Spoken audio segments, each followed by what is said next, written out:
Саламатсыздарбы, урматтуу достор. Сиздерге атайын кече күндөн баштап социалдык тармактарда тарап жаткан УНА мамлекеттик ишканасынын жетекчилиги тууралуу атайын маалымат берип коюуну туура көрдүм. Бул маселе тендер жөнүндө маселе жүрүп жатат.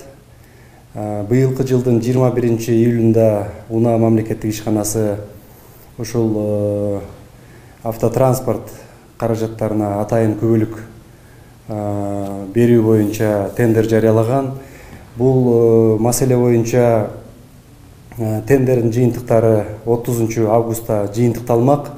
Бирок жыйынтыкталмактан бир жума мурда бизге урматтуу президентибиз Садыр Нуркожоевич атайын тапшырма берип, ушул маселени тыкыр иликтеп, иликтөө жүргүзүүнү тапшырган. Биз муну министрлер кабинети атайын иликтөө жүргүзүп, тендерди жыйынтыгын ошол замат токтоттук. Анткени токтотпосок, бул мунун жыйынтыгы ушу баарыбыз транспорт каражаттарын алып аткан атайын күбөлүктүн баасы 2 эсеге кымбаттап кетмек. Ошон үчүн ушундай жыйынтыкка барып токтотконбуз.